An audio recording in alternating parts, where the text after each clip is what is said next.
The World Health Organization has issued an urgent appeal to Israeli forces after the storming of the al-Awda hospital in northern Gaza.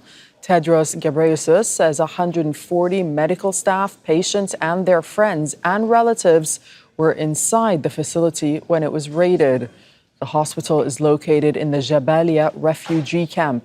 The WHO is calling for the protection of patients and healthcare workers inside the hospital and safe passage for their evacuation. Well, during its war on Gaza, the Israeli army has repeatedly targeted hospitals in violation of international humanitarian law that grants them special protection. Al Jazeera spoke to one of the doctors as he left al-Awda hospital. We were at the hospital as usual. We never left at all. We never even thought of quitting on our patients and the injured people. 4 days ago, we were taken by surprise when the Israeli military besieged the hospital. They would not allow anyone inside. We stayed to care for the lives of our patients. We had 14 patients who we continued to give medical care to. Then today at 3 o'clock, the Israeli army forced nearly all of us from the hospital. The patients remained inside, with 4 medical staff and 2 paramedics to care for them. All of us have been ordered to leave the hospital and keep walking towards West Gaza. We are walking till we reach a safe area and to find shelter. We want to reach a safe place and to shelter the medical staff who remained at al-Awda hospital since October 7th until now. They never left, and now their homes are destroyed and they have nowhere to go. We have sent several appeals to the WHO, to the Red Cross, and to our partners with Doctors Without Borders to intervene to protect the patients. They all promised to intervene and to talk to the occupation forces to prevent targeting the hospital, the patients, and not to target the medical staff. But I haven't seen anything done. From here, from this street, I appeal to all international organizations and all medical-related officials, especially the WHO, calling upon them to intervene to protect what remains of the hospital, the patients in the hospital, and the medical staff who refuse to leave and continue to care for those patients. We'll now speak to Dr. Mads Gilbert, who's an emergency physician with 30 years' experience in Palestinian healthcare. He's also in close contact with colleagues in Gaza. Dr. Gilbert, you're joining us, though, from Tromsø in Norway. What are your colleagues telling you about the situation at the hospitals in the north of the Gaza Strip, like al-Awda and Kamal Adwan? Well, I think Dr. Marwan, who we just heard the voice of, he's describing the situation in a very precise medical way. This is an unprecedented attack on civilian healthcare, and the al-Awda hospital is located in a refugee camp. It has been bravely receiving patients since the 7th of October, and the staff has been extremely brave and innovative in the way that they have tried to manage the situation with little medicine, drugs, and medical supplies. Now they are stormed, besieged, and the last report, they told me they were without any water for the remaining 14 patients and some 6 or 7 staff. So there remains 14 patients in al-Awda hospital. It is completely without medical supplies, it's without water, and it is surrounded by the Israeli occupation forces.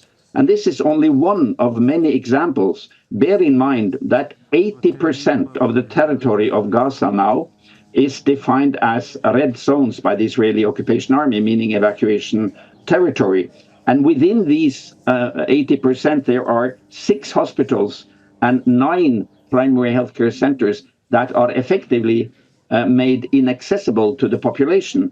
So the remaining number of partially operative hospitals in Gaza now is probably between 7 and 9. It used to be 36. So this illustrates the systematic Israeli attacks on the civilian healthcare system, as you said, is protected, should be protected by the international humanitarian laws and the Geneva Convention. And we see an international society completely lame, paralyzed, faced with this Israeli occupation brutality. Well, that's just the thing. That's just the thing, Dr. Gilbert. We heard Dr. Marwan also saying that they've reached out to international organizations and asked them to speak to the Israeli forces, but they haven't heard anything yet. I mean, where are the international organizations? Where is the outrage over this, over what's being described by people like yourself as the repeated targeting of these hospitals, which are meant to be protected? Well, I think there is one experience to take away from this, and that is simply that you don't speak to the Israeli occupation forces. You don't talk to the Israeli government. They need the hardcore sanctions. They need a political will to stop the supply of weapons and to put some sort of weapon embargo and blockade like the Western governments have been so efficiently doing with regards to Russia and Ukraine. Because talking to the Israeli occupation forces makes no sense. They keep going. They have been doing this for 7 months now, and we have been appealing and appealing and appealing. Where is the UN? Where are the international peacekeeping forces? Where is the international military protection of the civilian structures in Gaza? I mean, all this talking, it gets us nowhere. Because the Israelis do as they like, and they like to attack hospitals. They like to kill patients and doctors and nurses and paramedics. So what are you calling for then? And also, it's just worth saying that the Israelis say when they conduct these raids, I mean, they justify them by saying that Hamas is embedded in the hospitals as well as other Palestinian groups. Yet, do you think that the evidence that they provide to support these claims is sufficient enough? But the point is, there is no evidence. There's not been produced any independent investigation or put forward any proofs that the Palestinian resistance, the military resistance, have been using these hospitals. There is absolutely no proof. And when the discussion was about Shifa, the Israelis said, we invite an international independent commission to come and look at all our hospitals in the midst of the fighting. Who refused that? The Israeli occupation forces. So to my experience from more than 20 years in Gaza, the Palestinians are not stupid. They don't use civilian structures as what they are claimed to do as some sort of hideouts for the armed resistance. They don't do that. And there has been no proof. So all these attacks on not only hospitals, on mosques, on universities, on schools, on bakeries.